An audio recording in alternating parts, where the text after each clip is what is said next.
Australia, you all right? It's good to be back amongst the country of real men.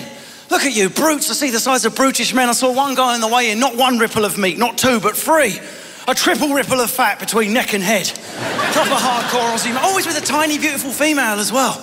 Do you know what it's like? I'm recently single. Do you got any idea what it's like to be a single guy with a horrible, rapey gaze constantly surveying the horizon? Do you know what I mean? I can already see some Aussie men. What are you complaining about if I was in your position? You know, an Aussie man's so heterosexual, I'm a bit disabled from it. I can't fucking move from how heterosexual I am. Fucking stick it in there, right?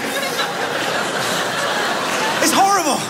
Just hunting for the girls with low self-esteem because I've got no confidence myself, right? If all the girls with low self-esteem could just get in the one corner after the gig, it would make my life a lot easier. I've got no confidence since my boyfriend left me. Get in the fucking van, get in it.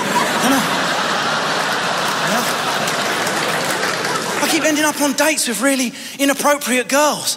Girls I don't even want to be out with when I'm trying to prove my own masculinity to myself because I'm a bit camp. I can see some of the Aussie males going, he's definitely one of them. Why is he talking about women? I can tell by the look of them, he's one of them. Huh? Don't you love watching some Australian blokes pretend to be okay with gay people when you can see they're not on the inside? Oh, I'm fine these days, whatever you are, gay or straight. Don't fucking touch me though, mate, don't touch me. Fucking break your hands off, put you in the ute. You know? Is there any guy in the room that's good at saying no to a girl? I'm not.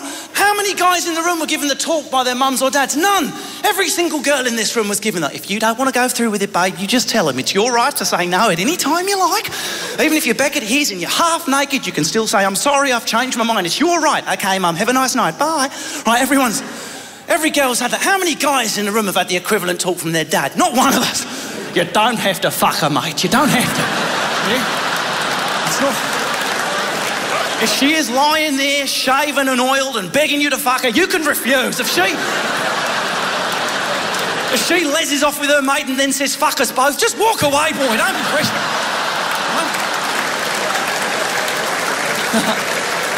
Oh, you're warming up now, you filthy bastards, aren't you, eh? And, can't get drunk in Australia while I'm here. I won't get back to wherever I'm staying. You have to get drunk in the town you get drunk in Australia because only a handful of them are easy to pronounce, like Melbourne.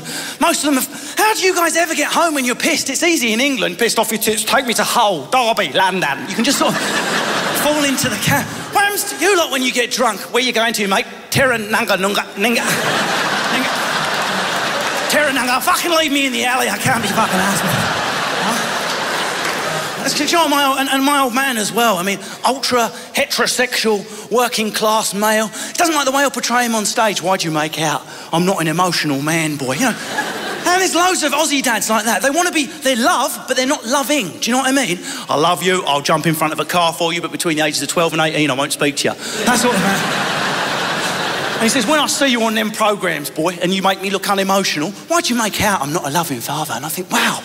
Here comes the confession of love. It's taken me satirising his masculinity on television for him to come forth and declare his love in the kitchen. I know it's going to be a bit American-y and awkward for a British ear.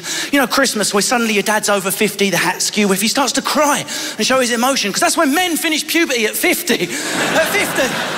That's when we stop being violent, immature little boys. Hey, I've lost my car keys. I'm not going to smash up the lounge. Happy 51st. Right?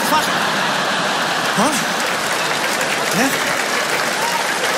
And he goes, why'd you make out I'm not a loving father? And I thought he was going to tell me he loves me. Do you know what he came out with? Why'd you make out I'm not loving? I never fucking hit you. That was it. Father of the year as long as you don't beat him. And he backed it up with this. Do you know why I never hit you? Here I thought there comes the love. Do you know why I never hit you? Why, Dad? Why, Daddy? I might as well have said. I was so craving it. Do you know why I never hit you? Why, Dad? And this is what he said. Because if I started, I wouldn't have fucking stopped. Right? Ladies and gentlemen, good night. Thank you very much.